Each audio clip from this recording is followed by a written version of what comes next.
ડેડિયાપાડાના આમ આદમી પાર્ટીના ધારાસભ્ય ચૈતર વસાવા હાલ વડોદરા સેન્ટ્રલ જેલમાં બંધ છે। કોર્ટ દ્વારા તેમને 7 વર્ષની સજા ફટકારવામાં આવી છે। ત્યારે આને લઈને આમ આદમી પાર્ટીના પ્રદેશ પ્રમુખ ઈશુદાન ગઢવીએ કાયદાકીય રીતે હવે શું લડત ચલાવવાના છે તે લોકો તે બાબતે માહિતી આપતા શું કહ્યું વિગતે વાત કરીએ। વૈષ્ણવજન તો તેને કહીએ જે પીડ પરાઈ જાના। दर्शक मित्रों नवजीवन न्यूज में आपનું સ્વાગત છે। હું છું ફૈઝાન। વાત કરીએ તો 2023 વનકર્મીને માર મારવાના કેસમાં ડેડિયાપાડાના પાયબ્રાન્ડ ધારાસભ્ય ચૈતર વસાવા હાલ જેલમાં બંધ છે।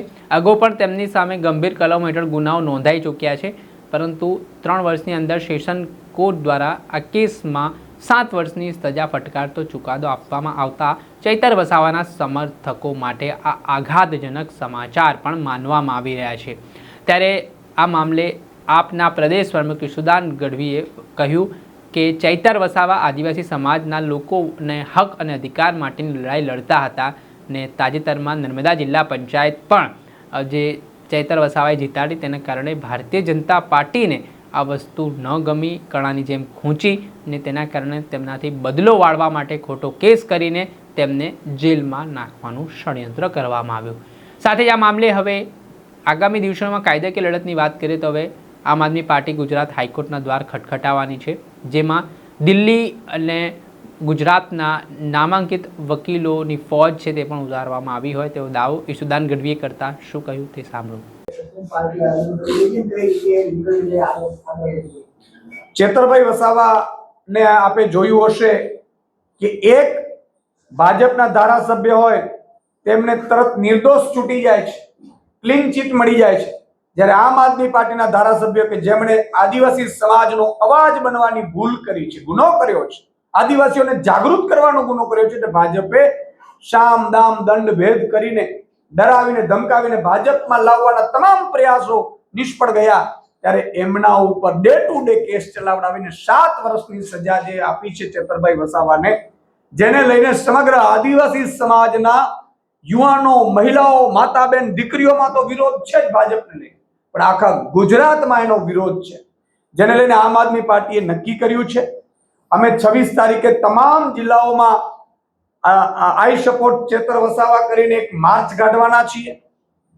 પછી 28 તારીખે પણ એક કાર્યક્રમ છે અને 30 તારીખે પણ અમે કાર્યક્રમ આયોજિત કર્યું છે એમના, જેમાં વિધાનસભા વાઇઝ અને જિલ્લા પંચાયત વાઇઝ 1000 જેટલી નાની મોટી મીટિંગો કરીને ચેતરભાઈ વસાવાના સમર્થનમાં સાઇન કેમ્પેન પણ અમે કરીશું અને લોકોને જાગૃત કરીશું કે કઈ રીતે આદિવાસી સમાજનો અવાજ, એક ગરીબ ખેડૂત આદિવાસી માટે લડનાર ધારાસભ્યને ભાજપે ખોટા કેસમાં ફસાવીને એને 7 વર્ષની જેલની સજા કરાવડાવી છે। અને આ મામલે આજે જ અમે અમારી અહીંયા 8 જેટલા વકીલોની ટીમ બનાવી છે, જેમાં દિલ્હી લેવલથી પણ છે અને ગુજરાત લેવલથી પણ સારા નામાંકિત વકીલો છે, જે હાઈકોર્ટમાં આગામી 2 થી 3 દિવસની અંદર આ કેસમાં અમે અપીલમાં જવાના છીએ અને આ મામલે અમારે હાઈકોર્ટ અને સુપ્રીમ કોર્ટ સુધી પણ લડવાનું થશે। તો ચેતરભાઈ અને સાથી મિત્રો માટે આમ આદમી પાર્ટી સુપ્રીમ કોર્ટ સુધી લડવા આપણે સાંભળ્યા હતા આમ આદમી પાર્ટીના પ્રદેશ પ્રમુખ ઈશુદાન ગઢવી। તેઓ કહી રહ્યા છે કે હવે કાયદાકીય રીતે પહેલાં હાઈકોર્ટમાં જઈને ધારાસભ્ય ચૈતર વસાવાના કેસ મામલે સ્ટે લેવામાં આવશે, ત્યારબાદ હાઈકોર્ટ પછી સુપ્રીમ કોર્ટમાં જઈને પણ આ કેસ મામલે છે તે રજૂઆત કરવામાં આવશે, દલીલો કરવામાં આવશે ને આજે તેમના ધારાસભ્ય સામે જે કેસ કરવામાં આવ્યો છે, જે સજા ફટકારવામાં આવી છે તે મામલે તેઓ તમામ કાયદાકીય લડત છે તે લડવા જઈ રહ્યા હોય તેવી વાત આમ આદમી પાર્ટીના પ્રદેશ પ્રમુખે કરતા રાજકારણ ગરમાયું છે। દર્શક મિત્ર, આવા જ અવનવા વિડીયો સાથે આપને માહિતગાર કરતા રહીશું, પડે પડની માહિતી આપના સુધી પહોંચાડતા રહીશું। એટલે તમારી નવજીવન ન્યૂઝ જોતા રહો, લાઈક કરો, શેર કરો।